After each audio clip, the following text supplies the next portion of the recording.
বাংলাদেশে বর্তমানে প্রায় 50 লক্ষ মানুষ অনলাইন জুয়াবাজ।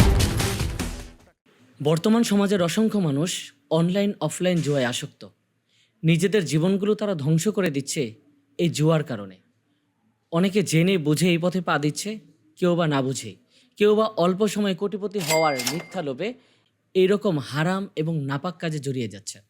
আল্লাহ তাআলা রব্বুল আলামিন পবিত্র কুরআনে বলেন, ইয়া আইয়ুহাল্লাযীনা আমানু ইন্নামাল খামরু ওয়াল মাইসিরু ওয়াল আনসাবু ওয়াল আজলামু রিজসুম মিন আমালিশ শাইতানি ফাজতানিবুহু লাআল্লাকুম তুফলিহুন।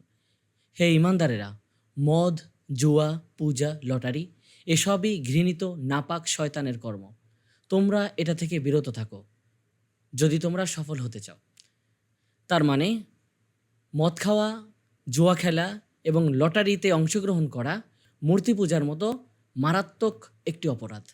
আপনারা যারা এই হারাম পথে অবৈধ উপার্জনের মাধ্যমে ধনী হতে চাচ্ছেন, সফল হতে চাচ্ছেন, আল্লাহ তাআলা রব্বুল আলামিনের স্পষ্ট ভাষণ, আপনারা ব্যর্থ হয়ে যাবেন। কারণ হারাম পথে যদি আপনি 1,000 না 1,00,000 কোটি টাকাও উপার্জন করেন, সেটা সম্পূর্ণ হারাম। এটার দ্বারা কখনোই আপনি সফল হতে পারবেন না।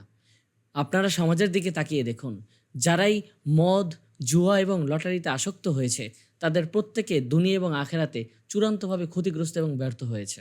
যদি আপনি সফল হতে চান, এইসব হারাম উপার্জন এবং এইসব হারাম কাজকর্ম থেকে বিরত থাকুন। আল্লাহ তাআলা রব্বুল আলামিন আমাদের প্রত্যেককেই এই কাজগুলো করার মতো তৌফিক দান করুন। আমিন। আসসালামু আলাইকুম ওয়া রাহমাতুল্লাহ।